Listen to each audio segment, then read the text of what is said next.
This was the hardest for me in my business, is to know what you don't know. I thought I could do everything. I was doing everything. I was my own marketing person. I was doing my own administration work. I was the rainmaker generating leads. I did my own open houses. I did all my entries into the MLS system. Most of us that are solo practitioners do everything. Is that true for the most of us, right? Unless you have an assistant or a team or something. And here's what happened. First of all, what I didn't know was, and I didn't admit I didn't know, was what I wasn't good at. I just thought I was good at everything. I could make it work. There are so many things I am terrible at and not good at, and I'm okay to tell you what they are, because I've learned that I have to focus on what I am good at. And my role when I was in real estate selling actively every day is I was a rainmaker. I can get listings. Send me on 10, I'll get 7 or 8 of them. That's what I was good at. Ask me to create marketing and design and get my postcards done and get them mailed at the door and have attention to actually do it on time, or fill out my MLS paperwork and put it in there, absolute train wreck. Train wreck, hours of work, hours. I just didn't like to do it, didn't do it, did it terribly, and I tried to fudge through it. So it was crappy marketing that went out. It was sloppy information that got put in, but I had to do it.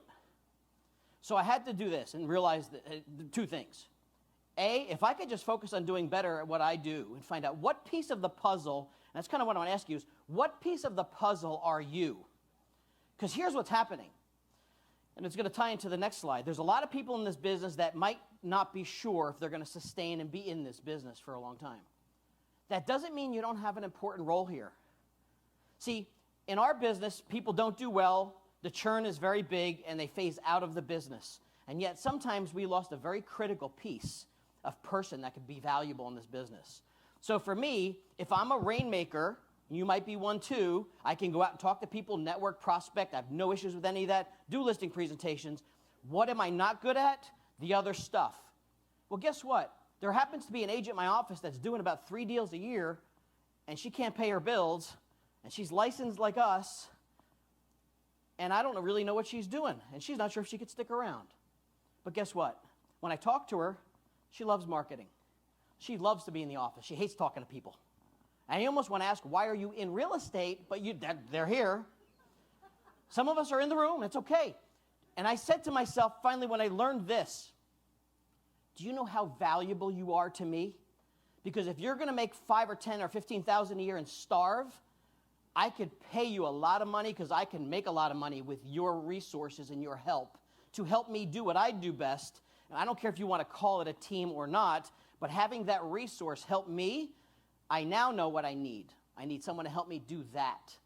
So that's one of the challenges we had, is know where you stand. Know what piece of the puzzle you are, and don't be shy. And if you say to yourself, hey, I really can't stand prospecting, and I'm never going to do it, and I hate open houses, but I love doing marketing and creative, and I'm good at it, find a top producer. They can use you.